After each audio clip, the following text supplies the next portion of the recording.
Et si un simple vieil homme pouvait bouleverser tout un système? Quand un homme noir en haillons est entré dans une grande banque avec un sac usé, tout le monde a ri. Mais personne ne savait que cet homme détenait un secret capable de faire trembler l'institution tout entière. Ce qui s'est passé ensuite a laissé les employés sans voix et a changé l'histoire de la ville à jamais. Vous ne croirez pas comment cette histoire se termine. Regardez jusqu'au bout et dites-moi dans les commentaires de quelle ville regardez-vous cette vidéo. Dans une petite ville du sud, où tout le monde connaissait tout le monde, une silhouette inhabituelle traversa la grande avenue sous le regard moqueur des passants. Un vieil homme noir, courbé par le poids des années, avançait lentement vers la banque centrale. Il portait une vieille veste râpée et tenait un gros sac en toile à la main. Ses chaussures étaient si usées qu'elles n'en laissaient entrevoir ses orteils à travers le cuir craquelé. Lorsqu'il poussa la porte de l'établissement, un silence étrange s'abattit sur la salle d'attente. Derrière son guichet, une employée blonde au sourire figé échangea un regard amusé avec son collègue. « Vous êtes perdu, monsieur ?» demanda-t-elle avec une politesse teintée d'arrogance. Le vieil homme secoua la tête. « Non, ma fille, je suis là pour voir le directeur. » L'employé étouffa un rire et se tourna vers son collègue qui haussa les épaules. « Le directeur ne reçoit pas son rendez-vous. De quoi s'agit-il » L'homme posa son sac sur le comptoir avec un bruit sourd qui fit sursauter les clients aux alentours. Puis, d'une voix calme et posée, il déclara « Je suis ici pour récupérer ma banque ». Un éclat de rire parcourut la salle.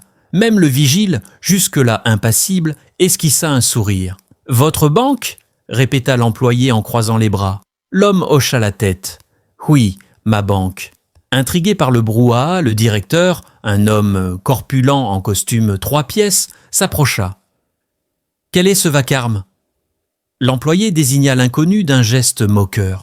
« Ce monsieur prétend être propriétaire de la banque, monsieur Dupuis. » Le directeur observa le vieil homme avec mépris. « Monsieur, je ne sais pas qui vous êtes, mais vous perdez votre temps ici. Cette banque appartient à un groupe d'investisseurs sérieux et... » Le vieil homme l'interrompit en tirant un document jauni de son sac. Il le déplia avec soin et le tendit au directeur. « Vous feriez mieux de lire ceci avant de parler. » Dupuis fronça les sourcils, prit le papier et commença à le parcourir.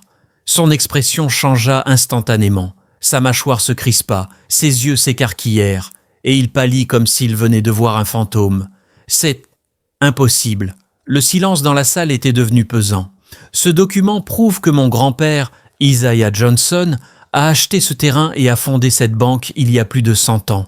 Mais il a été trahi par ses associés, des hommes blancs qui ont falsifié les registres pour s'approprier son bien. Il posa un autre document sur le comptoir. J'ai passé ma vie à chercher la vérité, à rassembler des preuves. Voici une lettre signée d'un juge datant de l'époque, reconnaissant l'injustice qui a été commise. Et voici l'acte original de propriété, resté caché pendant des décennies. Le directeur Dupuis tremblait. « C'est une erreur !»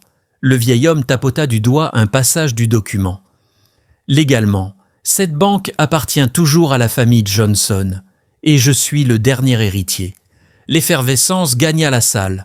Des murmures couraient parmi les employés et les clients. Certains sortaient déjà leur téléphone pour appeler leurs contacts. « Nous allons vérifier ces documents », dit Dupuis d'une voix tremblante. « Faites donc, » répondit le vieil homme avec un sourire paisible. « Je ne suis pas pressé. » Ce qui suivit fut un véritable tremblement de terre. Un avocat, appelé en urgence, confirma l'authenticité des documents.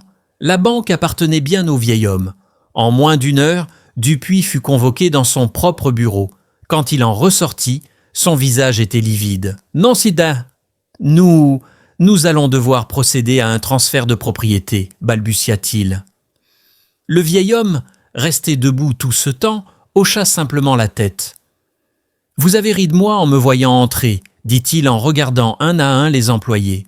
« Mais aujourd'hui, c'est moi qui décide qui reste et qui part. » Un silence glacé s'abattit sur la salle. Et ce jour-là, la petite ville comprit une chose. Il ne faut jamais juger un homme sur son apparence. Le vieil homme s'installa dans le bureau du directeur avec une aisance surprenante. Il posa lentement son sac sur le bureau, le regard fixé sur Dupuis qui transpirait à grosses gouttes. « Nous allons devoir officialiser tout cela, monsieur Johnson. bredouilla le directeur en essuyant son front. « En effet, répondit calmement le vieil homme. Mais avant ça, il y a quelques ajustements à faire. Il tapota du doigt le bureau massif en acajou.